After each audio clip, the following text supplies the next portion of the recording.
I may watch it. When does that come out? Well, because like Hard Knocks to me, I love Hard Knocks, but it's gotten kind of more diluted and more diluted and more diluted as the years have gone on. Yeah. And who are they doing this year again? Are they doing the Jets? Who are they doing? Who's the Hard Knocks team this year? I don't know. Yeah, the Jets, I believe. It's the Jets with Aaron Rodgers. Oh, he loves it, of course, oh my Aaron gosh! Rodgers. I gotta. The in-season Hard Knocks is not bad either. Well, I watched the Cardinals one. They were a disaster. Yeah. You could see why Kingsbury got clipped. Who's their coach? Is it the DC from Philly? Yeah, Gannon. Makes no sense. And they ran him out of town. Yeah, that makes no sense. Speaking of which, Philadelphia. Deebo Samuel, I guess he's doing some media tour, whatnot. Oh. He went on the Zach Gelb show on CBS Sports Radio. Now, I think you've been on the Zach Gelb show. I've been on there a couple times. Zach is a good dude. He's a professional. Yeah. And him and Deebo got into it. And you know what? This is just a minute, 33 seconds of gold. I'm going to ask you, was Deebo in the wrong or was Zach Gelb in the wrong? And we can take Okay, I'm here for this. I haven't heard the sound. Yeah, and we might as well ramp up for football season. But here's Deebo Samuel on the Zach Gelb show last night. I saw what you said about the Eagles back at the Super Bowl at Sirius, where if Brock Purdy didn't get hurt, you guys would have won that game by double digits. Why would that have been the case? I don't know. That's old. So do you not still believe that? I mean, I do, but I mean, we're not. We're not gonna keep talking about it. I mean, I said what I said. Gotcha. So then what happens this year when you play Philly on December 3rd? I don't know. Just wait till, week 13, 12, whatever week it is. We'll show you. Well, then you know how that's going to go down. You're going into Philadelphia. Those fans are going to be booing you loud. You have a message for Eagles fans? Hey, guys. Yeah? All right, we're good to go. What do you mean? We have Deebo on right now? Yeah, I know, but we're going to head into camp right now. Are you serious? Okay. Thank you. There you Thanks, go. Bye. Deebo Samuel right there. Doesn't want to answer a few questions. Are you serious? We got hung up on because all we did was ask him about the quarterback situation and then Philadelphia? And we got hung up on by Deebo Samuel? That's a joke. An absolute joke. That's absurd. We were told we had 15 minutes with him. He was on for 5-6 minutes. And he didn't want to answer anything. So I've done this long enough. That was just get the promotional plug out of the way. Then you don't want to answer any questions, and you hand the phone off to the public relations person. What a joke that was. So who's in the wrong? Was it Zach Gelb or Deebo Samuel? 888-957-5570. Why is Zach putting it all out there like that? Stuff happens, right? Like, okay, you have to understand, like, I'm giving people some how the sausage is made stuff behind the scenes. Like, you've got to be tactful in how you conduct these things. Number one, he was going for the I gotcha, because he was giving you the over the top Philadelphia. You know the fans are coming for you. Dog, he's wearing a helmet. He's on the field. What are they going to do? Throw things at him? See, this is the problem with Philadelphia. This goes back to my original problem. Oh, our fans, we're tougher than anyone. No, you're lower life scumbags more than anyone, and I'm sick of it. We've perpetuated this. It's okay to be a dirty, crappy fan in Philadelphia because that's what Philly fans do. That I'm so sick of it. If Niner fans did this, okay, you know what they would file it under? Thugs. Am I wrong? Yeah. You know why? Because our fan base looks a little different than the Philadelphia fan base. Yeah. Believe me, I've been to both stadiums. All right? I'm so sick of this. We do this thing with Philadelphia fans. You don't know what's coming for you. What? A bunch of low-life scumbags cussing and swearing and throwing things at people? Yeah. Like, I'm sorry. I have a problem. And I'll tell Zach to his face. Zach, people like you perpetuating this fandom that you think is acceptable, which is not. We all pay money for tickets. The experience should be fine. You should not have to worry about physical safety in an arena, in a stadium, because your fans are different. It's ridiculous. I'm so sick of it. And you know what? Good for Deebo for hanging up on him. Screw Philadelphia. So, Zach Gelb is Temple made, works for CBS Sports Radio, national CBS Sports Radio. But he did intern at 94 WIP in Philadelphia. Zach was obviously searching, and I've been on the show a lot. I personally don't have a problem with Zach. I think he does it. You know, I don't listen to a show every day, but I've been on the show, and he's cool. He's fair. Zach, obviously, the Philadelphia came out on him. He attended Temple University, interned at WIP. But he's a professional. I think he's really good at his job. What it sounded like to me, and, Deebo hasn't had great interviews before. He's had some good ones, but I go back to Damon, Bruce, and Ray, right? And I always feel like if Deebo came on this show, we get the best out of Deebo. That's how I feel about you and I when it comes to these players. Well, I feel like we draw the best out of them. So I can't wait to interview Deebo Samuel one day because I think we get the best out of Deebo. We get him laughing. We're doing whatever. But obviously, the first 3 minutes of that interview or whatnot probably didn't go well. Probably didn't because I would like to hear the whole thing. And I'm guaranteeing you that maybe the first 3 to 4 minutes didn't go well. So Zach he probably was like, damn, I'm searching here. This interview's not going well. I got 10 minutes to fill. I'm going to give him a benefit of the doubt without knowing anything. And he's probably like, all right, well, what about Philadelphia? Because that is the hot game this year in the NFC. And he did make some comments that I don't even agree with. Right. And Deebo said a lot of things after that game that made us look weak. We talked about that. Yeah. Felt like it made us look weak. And once Deebo's checked out of an interview, he's checked out of an interview. And so Zach maybe should have been like, all right, because now all of a sudden it seems like you're searching for a headline. All of a sudden that last question where you're like, what do you think? You got a message for Eagles fans? That's not the question you ask. You don't want to, because now a player's going to say, oh yeah, Eagle fans, look out for me, week 13. And all of a sudden that gets blown up in Philadelphia. Now you incite an entire fan base and an entire city, and you don't want that. You don't want to make national headlines in late July. So I look at both of them. I say, should Deebo have hung up? No. Should the questioning have been better? Yes. So I just think both of them was searching for something. Deebo's like, what the hell with this? I'm out of here. But here, okay, so let's go behind the scenes. A lot of people go like, Joe, why do you ask dumbass questions to some of these athletes, some of these people in prominence? And this is what I always say. When you respect the people that are coming on, right, the athletes that are coming on as human beings, all right, and you ask them about other things, it butters them up. Yeah. You get more bees with honey. That's the number one rule of in some degree, we are selling ourselves every day we turn on these microphones. Right. All right. So when a guest comes on, I want to sell them to me. I want to get the best out of them, and I want to sell them over to the audience. So, for example, we had Lester Quinones on, and the first thing Lucas Alexander asked me, why'd you ask him about video games? And I'm like, because it calms them down. It relaxes them. I'm with you there. That's the right approach, Shask. Not to cut you off, but I've done millions of interviews starting with my writing career. And when I would talk to guys, for example, Jabari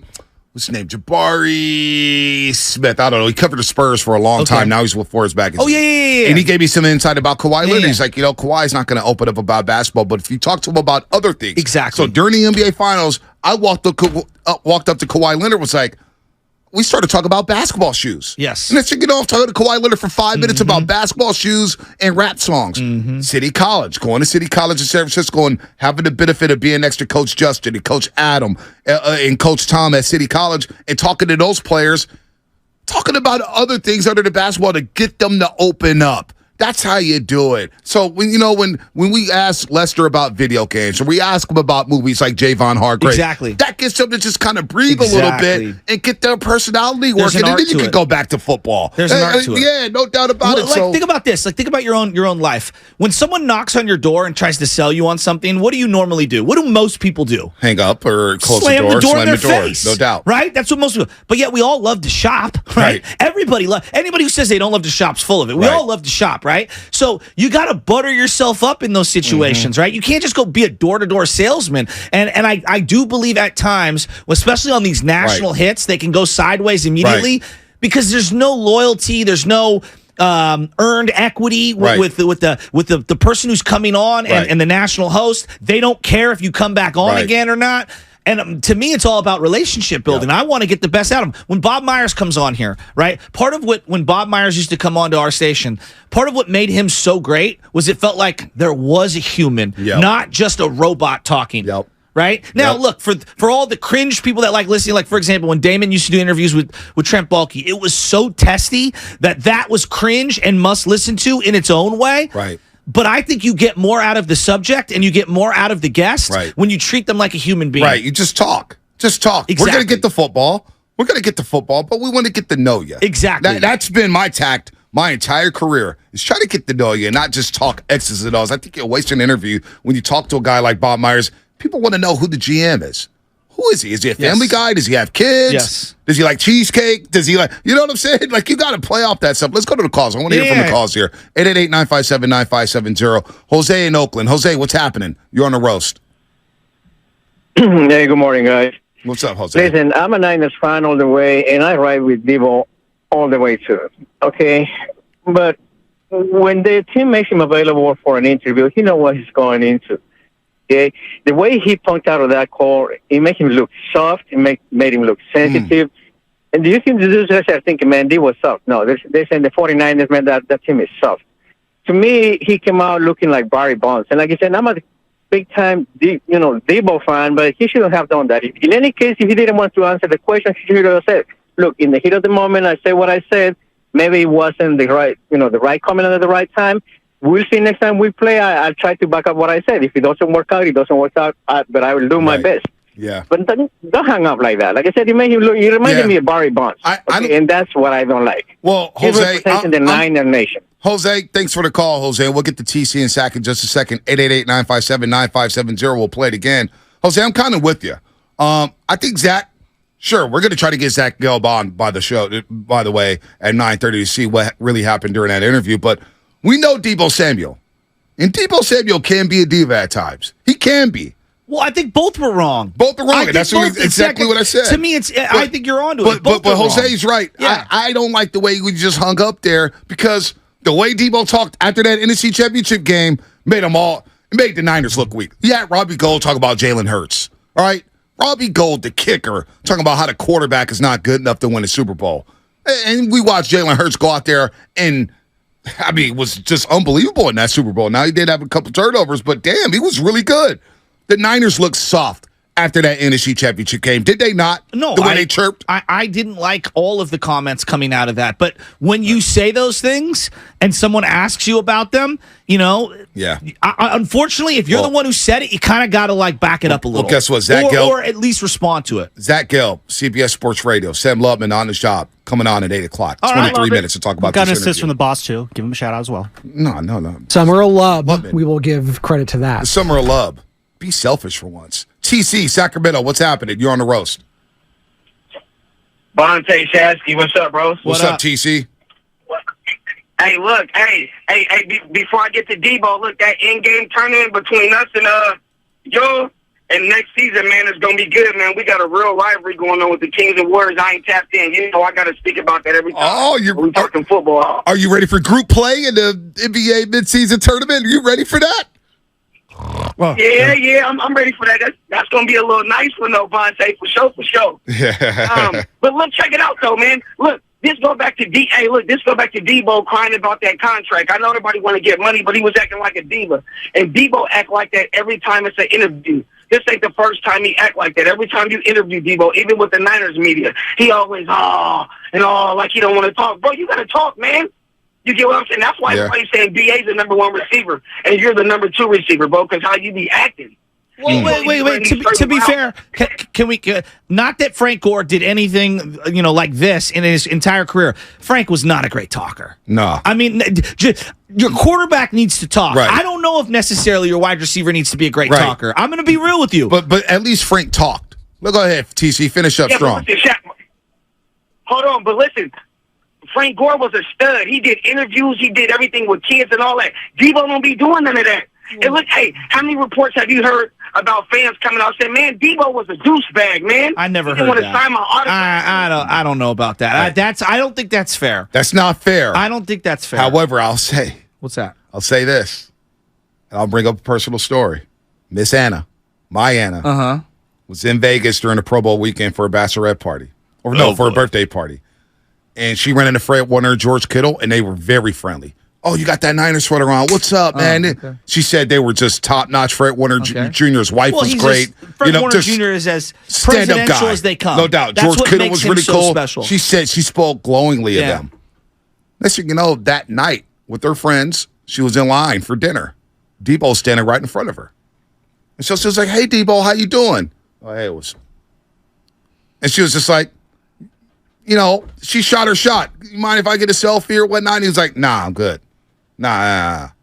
And she was just like, I was not impressed with Deebo Samuel. Was it the setting? Was it his response? It was the response, the setting, everything. Now, I'm not. Okay. I trust Anna's judgment. I trust her judgment. I'll say this, though. I love Deebo Samuel, the player. I love this player. But Shasky, I heard through the grapevine, I've heard a lot of stories about that. Now, again, I want to interview Deebo because I think we get the best out of him. I think he's, Deebo's different. I like Deebo. I like Deebo a lot. I don't like him hanging up on Zach Gelb. Okay. I like that. That could have been handled better. That's all I'm saying. We're in agreement And I'm not gonna go out there and say he's a douchebag because I don't know Deebo like that. I think unfair. That's unfair. That's very unfair. I like Deebo, but Anna did tell me that story in Vegas. I forgot to bring it up to you. I was like, damn. I was like, really? Not a selfie? And compared to what Fred Warner Jr., George Kittle was, they were at dinner and they pointed at Anna with the Niners, baby, what's up? And she went, hey, thanks for everything, and blah, blah, blah. And they were really cool, Deebo's generous. Not the greatest vehicle because I do believe that he does have diva tendencies. There's no question. Yeah. I want my wide receivers to have diva tendencies. Yeah. Jerry Rice, God bless him, he used to have to look perfect throughout the game. Right. I mean, he had diva tendencies. He did. Different. T.O. took it to a whole nother level, right? Randy Moss took it to a whole nother level. That's kind of baked into being a great wide receiver. I don't know. But the Zach Gelb part, here's the part where, I talk think to him in 19 minutes. I can't wait. And this is the part where I think it takes two to tango. Both Deebo let himself down, and I thought that Zach, at some level, not that he was attacking him, but you can't do the fans are coming for you. Really? The fans are coming for you? It's one thing to do it with a twinkle in your eye, like goofing around. Like when we have if we had an opposing player Philadelphia's coming for everybody. Their fan base goes for everybody. Yeah, but it always feels so personal. Well, forget Philadelphia. I can't. They're going to be so good this year too. That's the problem. They're going to be so good. Good, win something. They won more recently than the Niners. I know. It breaks my heart. They are loaded. Again, we're going to play this. Zach Gelb's joining us, CBS National Radio, went to Temple, interned at WIP, had a 94 WIP in Philadelphia, had a little cup of coffee, or his dad. His dad was part of WFAN back in 1987. Wow, so he's born in the radio.